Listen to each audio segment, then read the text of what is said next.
On va présenter la médiathèque et on va présenter aussi les activités qu'on fait à la médiathèque. C'est-à-dire, on propose des ateliers. On propose un atelier d'écriture animé par Stéphane Kerber, des ateliers de philosophie animés par Ronnie Klein, un atelier chant animé par Déborah Benassouli. Et tous ces ateliers vont commencer après les fêtes. Les enfants pourront dessiner leurs héros littéraires préférés. Il y aura également une chasse au trésor pour les enfants, mais aussi pour adultes. Elle s'appelle Stéphanie Soufir, elle est responsable de la médiathèque de l'Institut français de Tel Aviv et elle est également responsable du livre dans ce bel endroit. On est ravis de l'accueillir, elle est là pour nous parler d'une journée porte ouverte à ne pas manquer. Stéphanie, bonjour et bienvenue. Bonjour, merci beaucoup de me recevoir. Avec grand plaisir parce que franchement, vous savez que la culture, on l'adore et puis cette journée porte ouverte, c'est l'occasion pour beaucoup de gens d'aller découvrir un endroit pas toujours très connu de tous. Absolument. C'est vrai, je suis très étonnée souvent quand des personnes me disent « mais je suis là en Israël depuis 10 ans, je ne savais pas qu'il y avait une médiathèque francophone ici à Tel Aviv. » Donc on est une petite médiathèque, toute petite, mais très chaleureuse. Très chaleureuse, très cosy et pleine de trésors. On a beaucoup de livres d'actualité. On passe des commandes régulièrement, notamment la rentrée littéraire là, de septembre. Ça veut dire que tous les livres, les nouveaux livres, on va dire, qui sortent, vous les avez à la médiathèque ? Absolument. Là, un petit délai de commande, mais on va les avoir d'ici un mois. Et on a toujours les prix littéraires et on a vraiment une sélection de nouveautés 3 fois dans l'année. Également en janvier, la rentrée littéraire de janvier. Et en été, on fait une petite commande sympa de polars et de livres. Alors, c'est très intéressant.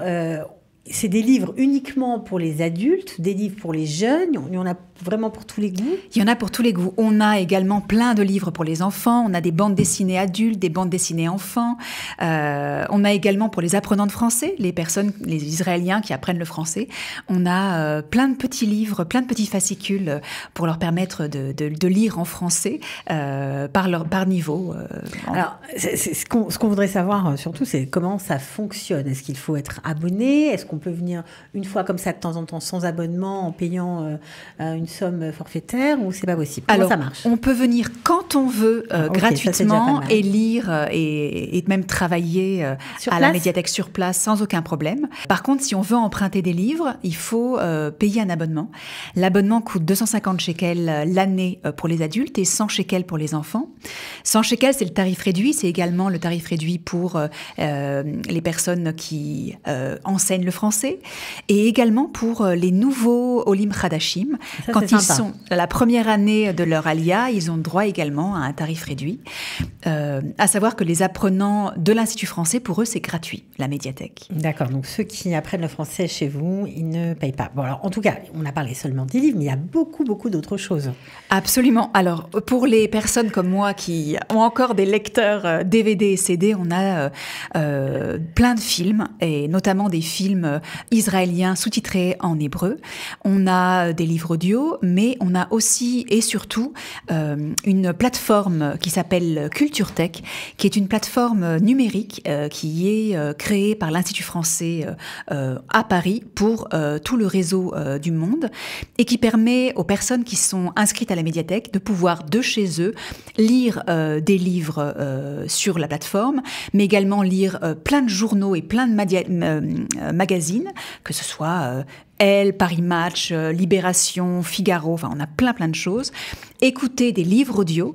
Je sais qu'il y a les puristes, et j'en ai fait partie, qui vont dire « Non, moi les livres audio, j'aime pas du tout, ça coupe mon imaginaire. » Et en fait, j'ai découvert ça parce que j'ai passé beaucoup de temps dans les embouteillages et c'est extraordinaire. Quand on conduit et qu'on perd son temps dans la voiture, d'être embarqué comme ça dans un imaginaire et dans un livre. Donc voilà, je conseille les livres audio. Alors s'il y a des livres audio, il y a forcément des podcasts. Il y a également des podcasts, absolument. Il y a également de la musique. On peut écouter de la musique. Voilà, il y a une section pour les enfants. Alors voilà, qu'on accepte ou pas que nos enfants regardent l'ordinateur, mais en tout cas, il y a des livres pour enfants où on peut à la fois feuilleter le livre et écouter quelqu'un qui lit l'histoire. et bien entendu un espace apprenant de français où on a tous les livres accessibles par niveau. Et pareil, pour les apprenants de français, à la fois on feuillette le livre et à la fois on entend l'histoire. Bon, alors ça c'est absolument génial. Donc ce qui est bien, c'est qu'il y a le virtuel, mais il y a aussi le livre papier qu'on peut toucher. Surtout. C'est très important. Mais alors vous êtes là aussi pour cette journée un peu spéciale. Vous avez décidé d'aller à la rencontre des francophones de Tel Aviv et d'Israël, pour ceux qui ont envie d'aller passer un petit moment à Tel Aviv, surtout que c'est un vendredi. Ça se passe le 27 septembre 2024, donc c'est bientôt, de 11h à 14h. Alors, comment va se dérouler la journée? Qu'est-ce qu'on va y faire? Alors, qu'est-ce qu'on va y faire?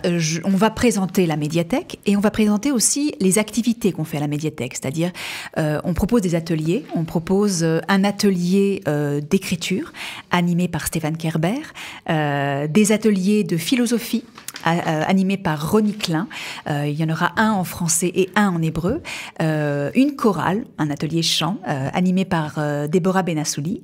Et tous ces ateliers vont commencer après les fêtes, donc fin octobre, début novembre. Et donc, les personnes... Déborah, malheureusement, ne pourra pas venir, mais... le jour de la découverte de la médiathèque. Mais Ronnie Klein et Stéphane Kerber seront là pour présenter leur atelier et pour discuter avec les personnes intéressées ou pas intéressées. Ensuite, on pense aussi aux enfants. Nous allons faire des petits ateliers pour les enfants.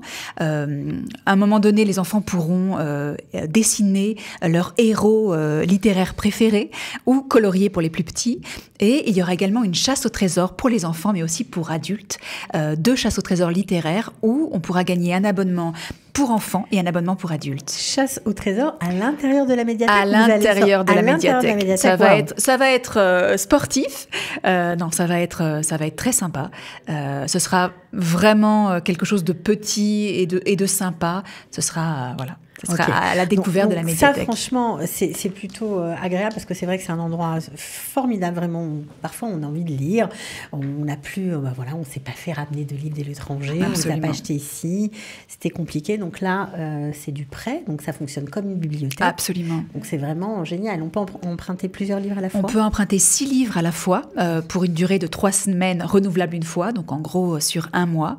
Et voilà. Et on est là pour conseiller les personnes. Souvent, les personnes sont perdues, elles ne savent pas quoi prendre. Donc, on est à la fois moi, mais également Sandra, qui est à la médiathèque régulièrement, des passionnés de littérature, et on peut avoir des conseils. Donc ça, c'est plutôt chouette. On peut parler d'un livre. Absolument. En fonction d'un thème. Absolument. Vous demander conseils, etc. Ça Absolument. marche. On a dernier auteur à la mode, par exemple. À la mode, je ne sais pas, mais moi, par exemple, j'ai lu un livre d'une Israélienne qui s'appelle Ayelet Guntar Goshen, qui s'appelle Une famille américaine, donc traduit de l'hébreu, qui est un livre magnifique, que je conseille à tout le monde et qu'on a à la médiathèque. Si on aime les polars, j'ai terminé il n'y a pas très longtemps un livre de Jean-Christophe Granger qui s'appelle Le Rouge Karma, qui est extraordinaire. Enfin, on est là pour conseiller en fonction de ce que préfèrent les gens. Il y a des adeptes des polars, des adeptes de la littérature plus dure, des adeptes de la littérature classique. Alors classique, on n'a pas de classique. Ah, vous n'avez pas de classique? Voilà. Ah bah alors. Malheureusement, comme on est une toute petite médiathèque, on a dû faire un choix.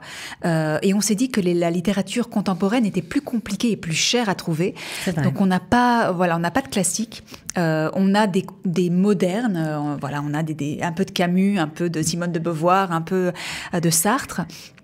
Mais malheureusement, pas de Balzac, pas de choses comme ça. Malheureusement, c'est pas grave, malheureusement, c'est vrai que c'est assez facile à trouver. Ce qui est important, c'est vrai que le conseil, il y a tellement de choses à lire, à découvrir. Bien sûr. Ça fait partie vraiment de l'aventure.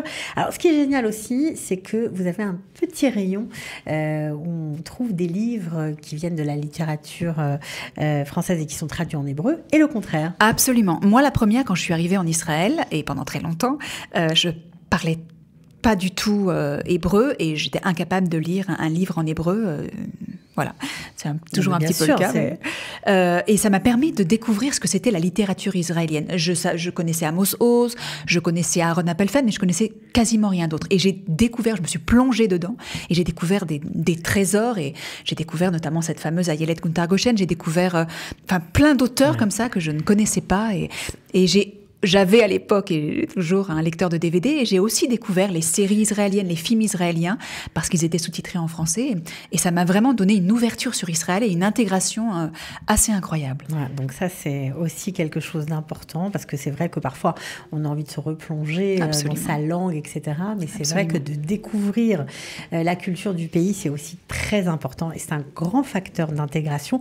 En tout cas, franchement, je vais redonner l'adresse parce que je n'ai pas donné, mais bon, je pense que tout le monde connaît l'Institut français, 7 boulevard Rothschild à Tel Aviv. Donc, alors, l'entrée de la médiathèque, elle est, préciser, elle est juste sur le côté. Elle est juste sur le côté, elle est Herzl 6. Elle est, en fait, les entrées font les extrémités de cette fabuleuse pâtisserie Maison Kaiser.